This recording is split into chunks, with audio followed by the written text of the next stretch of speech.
से अंत में आमजन से जुड़ी वो बात, इनकम टैक्स स्लैब में बदलाव, और ये बात महत्वपूर्ण कि 5 लाख से सीमा 7 लाख कर दी गई है। अब चर्चा इस बात को लेकर कि ये बजट कितना आम आदमी के लिए मुफीद है। इनकम टैक्स में उसके स्लैब में बदलाव की उम्मीद पहले से की जा रही थी और वो बदलाव हो भी गया।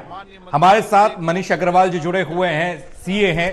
मनीष जी, जिस तरीके से इनकम टैक्स स्लैब में बदलाव हुआ है और कर छूट की सीमा जो सामने आई वो 5 से 7 हो गई, किस तरीके से इसे देखें?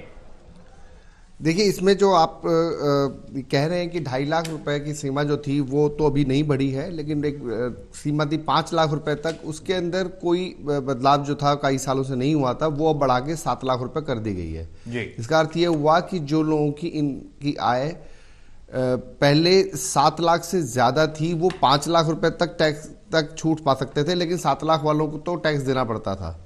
अब वो 7 लाख वालों को टैक्स नहीं देना होगा, लेकिन जो बेसिक एग्जम्पशन लिमिट थी 2.5 लाख रुपए की, वो एज इट इज ही है, उसमें कोई बदलाव नहीं हुआ है।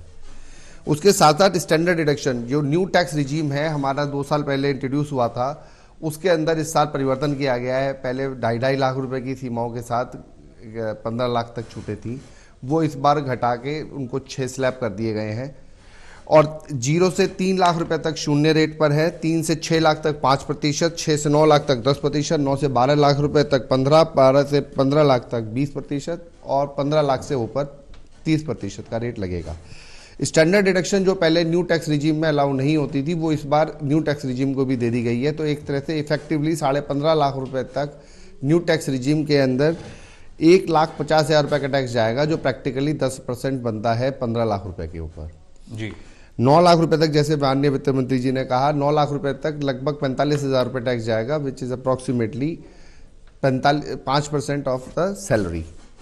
इसके अलावा जो हाईएस्ट स्लैब था हमारा सरचार्ज का, वो 37% था, मतलब जो 30% की दर है उसके ऊपर 37% और लगता था, वो स्लैब खत्म कर दिया गया है। अब सभी को 25% स्लैब मैक्सिमम छोड़ दिया गया है।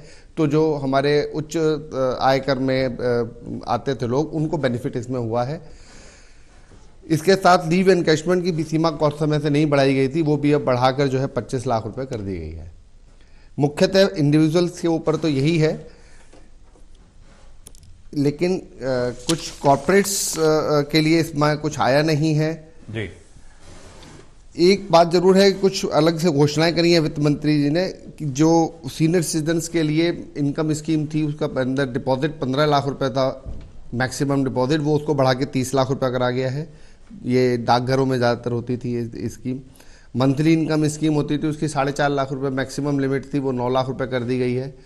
और जॉइंट अकाउंट में वो बढ़ा के 15 लाख रुपए कर दी गई है।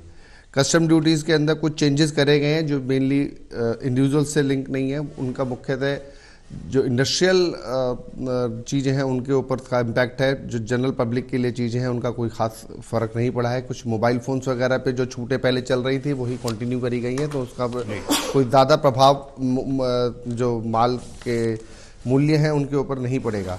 इसके अतिरिक्त टैक्स रेट्स के अंदर, टैक्स उसके अंदर जो बहुत ज़्यादा कोई चेंजेस है नहीं। हालांकि फाइन प्रिंट्स आपको जब फाइनेंस बिल के क्लॉजेस पढ़ेंगे तो पता लगेंगे, लेकिन घोषणा के अंदर इससे ज़्यादा उसमें कुछ है नहीं। ठीक।